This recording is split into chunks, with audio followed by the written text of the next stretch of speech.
All right, for today's video review, we're going to be taking a look at Transformers Cybertron Backstop.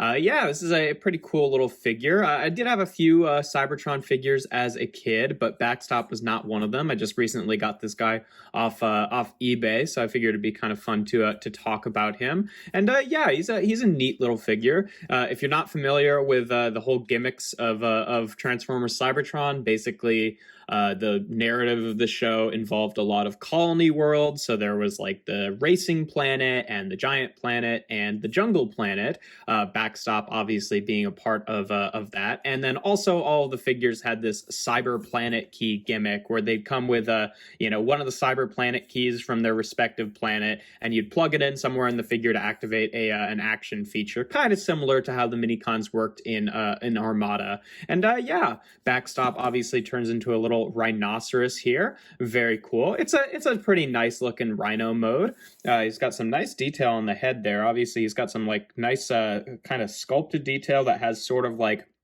a rhino skin texture, although I guess it's meant to be like a robot rhino skin texture because he's definitely very robotic, as is the case with all of the jungle planet guys from Transformers Cybertron. They're more robotic animals rather than organic animals.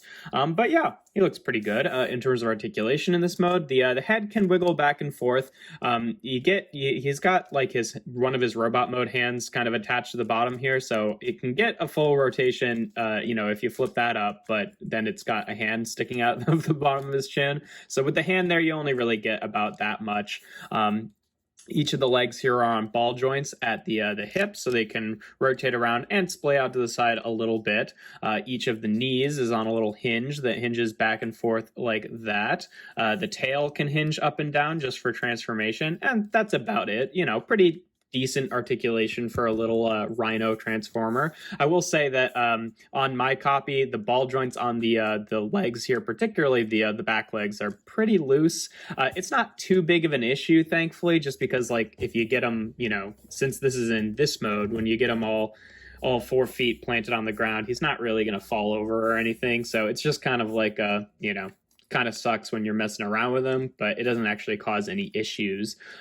So for the Cyber Planet Key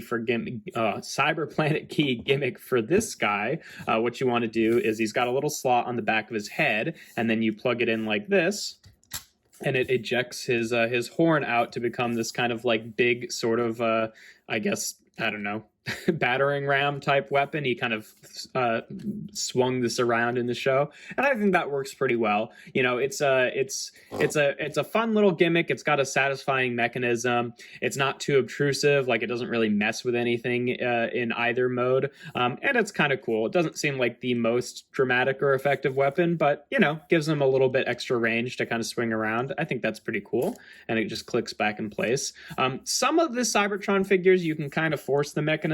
I haven't really found that with him. Like I found that you really need the Cyber Planet key to actually activate it, or just sticking something back there just to press that little button, which is kind of a bummer, but it's not really, they were designed so that the mechanism, you had to use the Cyber Planet key. So it's not a real criticism of the toy. Just, if I want to use the gimmick, I don't want to go dig out a Cyber Planet key or have one always lying nearby. But, that's part of the play pattern for these guys.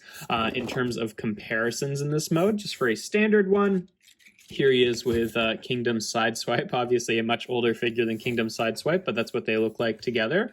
Here he is with the recent Override from the Velocitron Speedia 500 collection, just since they were, in the show. There were 2 characters in the show. I don't think they ever interacted much, but they were both there. And then here he is with Thrilling 30 Rhinox, just so you can see what he looks like with another Rhino Transformer. And, I think because of the existence of Rhinox, I think it's not super likely that we'll ever get a truly faithful new version of Backstop here, just because I think if we were ever going to get a new Backstop, he'd probably be a repaint of of some kind of Rhinox figure, just because he's a rhino, and Backstop is obscure enough of a character that I can imagine that they wouldn't really, want to dedicate a whole new mold just for him. And then what would you do with it past that? So as you'll see,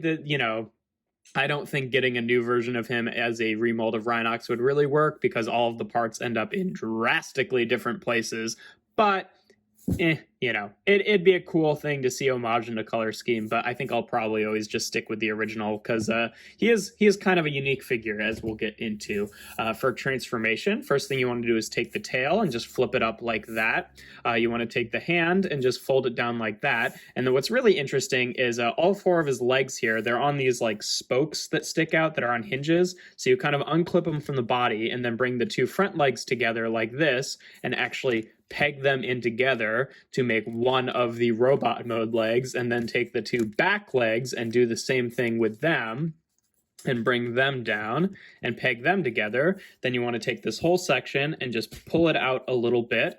Take this back section with the tail on it and unfold this flap and then rotate it around, and that will be his other arm there. And then take this little flap in the middle and just fold it up like that to reveal his head, and there you have Backstop in his robot mode. And he is quite a strange little creature, I must say.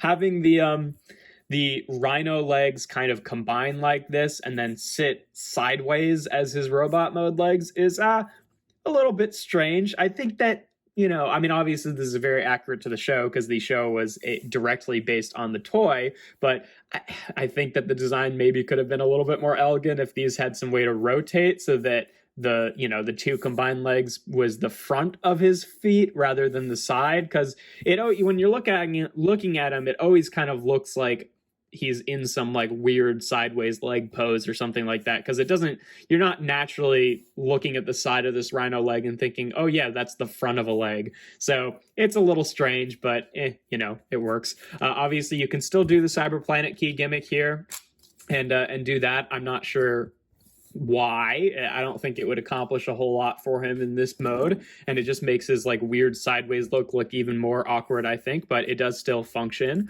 I guess because there must be like some hole in the joint here that this actually fits cleanly into, because the actual mechanism definitely goes into the body a bit. So but it doesn't mess with the rotation or anything like that. So that's kind of neat.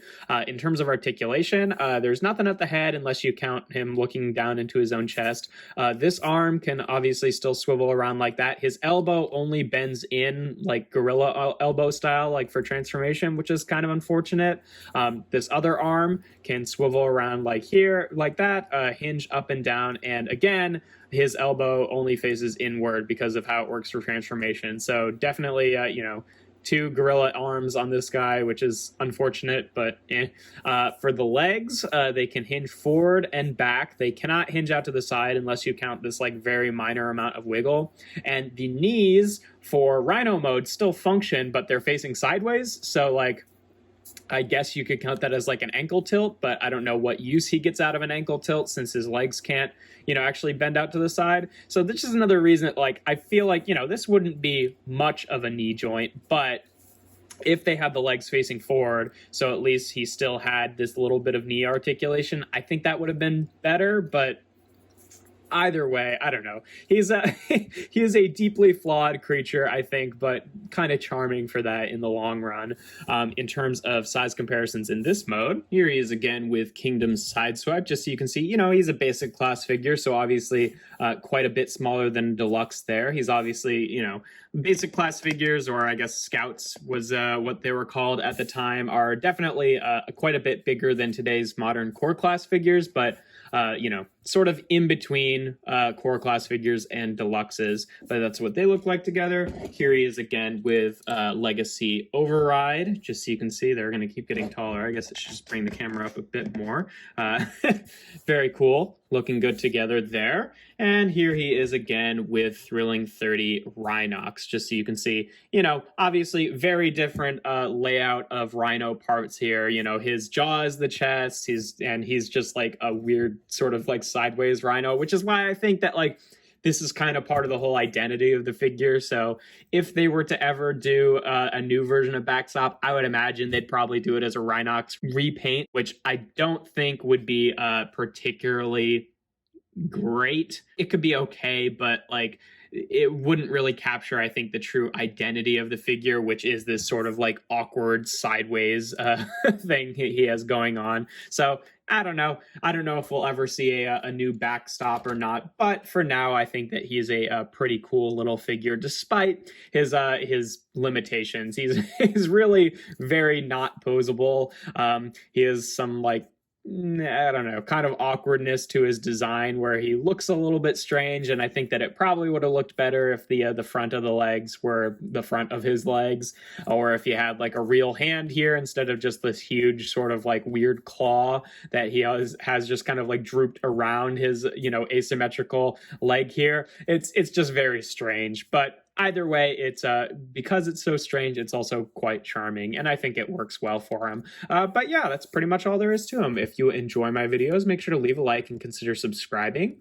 I do reviews every Tuesday, Thursday, and Sunday. And without further ado, here we have Transformers Cybertron Scout Class Backstop.